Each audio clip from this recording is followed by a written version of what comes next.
Hello there, we have finally reached our first review. So, what's it gonna be? I put a drum roll here, but I don't exactly feel like hunting down sound effects right now. It's Bit Blaster XL. I don't know what other game it could possibly be. I wasn't making joke videos, I don't know what you're talking about. It's all in your head. Yeah, Bit Blaster XL. It's a game that I'm going to be reviewing. It's a very long title, and it's going to be even more confusing, because apparently there are two games. There's Bit Blaster XL, and then there is Super Bit Blaster XL, which I was only made aware of because it was in the news feed, and also apparently in my Steam library because it was given to people who own the original game for free, because the developer's awesome. Good on you. That was a very nice thing to do. What's the difference? Well, they are distinctly different games. One's not an update of the other, which I thought initially. The standard version has more limited controls. They're based entirely on rotation rather than the direction that the analog stick is pressing. It has less fancy effects, and it is cheaper at 99 cents. Super Blaster XL has, in my opinion, better controls, and based on the direction that you're pointing the analog stick or your directional keys.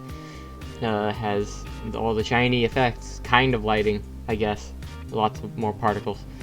And is slightly more expensive at $3.99 or $4 effectively.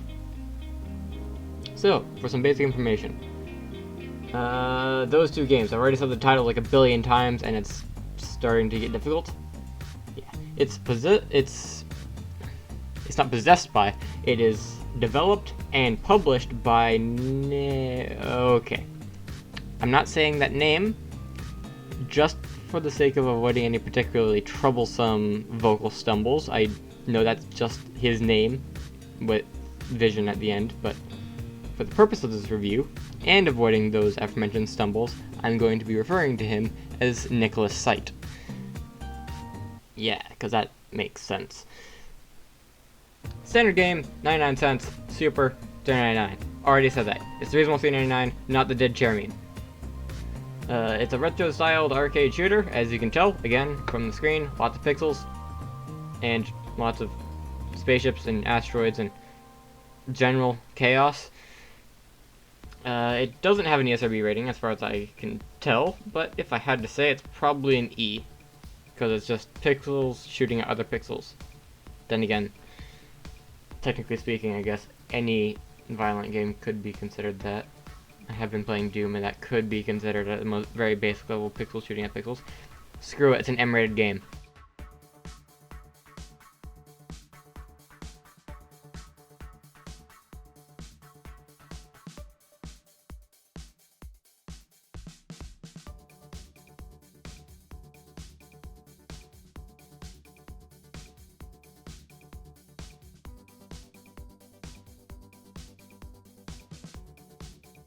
So what do you do in this game? First of all, you have to survive, and secondly, you have to make sure nothing else survives. You can get power-ups to make the ladder step a bit easier. There are very large quotes around that word, mind you. It's not exactly an easy game. Why is it so difficult? Well, first of all, you can't stop moving. You can speed up or slow down at the expense of the boost meter, but that is limited. Granted, not too limited. It does replenish over time, and you can pick up another pickup to replenish it instantly. I should really boost more often. In the original, turning is rather weird. It's all spinny. You can unlock different ships by picking up coins in the game.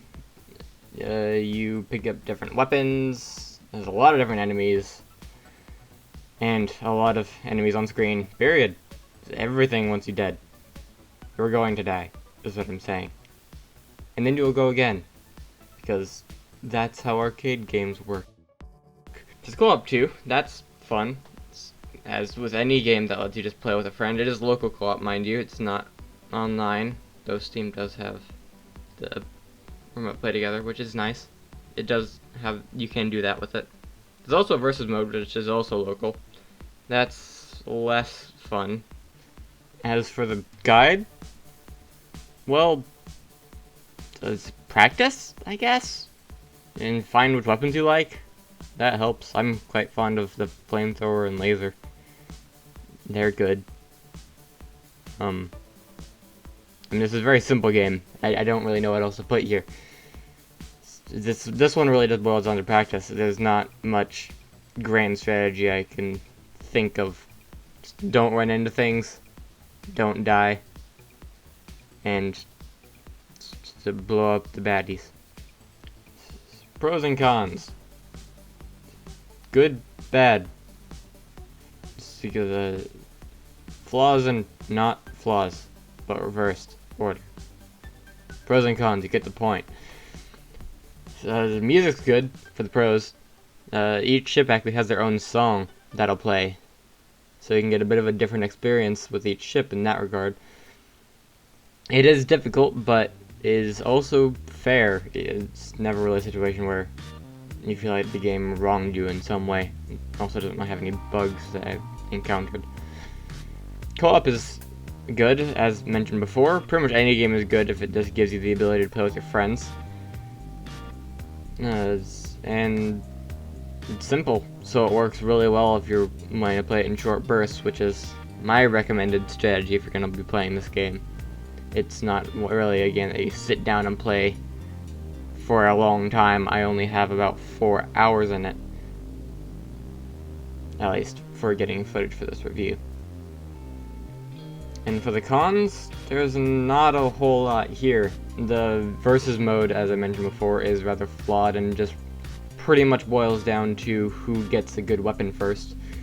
And the controls, especially in the original Bit Blaster XL, can be a little difficult to get used to with how everything is based on rotation rather than direction, if that makes any sense. So would I recommend this game, and under what conditions? Well, yes, if you want something to play in short bursts, you like arcade games, and you like faster paced games. Pretty much if the sort of thing that you've been seeing on the screen when I show gameplay appeals to you, you're probably going to like it. It's pretty much, you see what you see is what you get. That's the phrase, right? Yeah, sounds about right. No, if you want something to invest time into, don't like retro style games, and like slower paces to your games.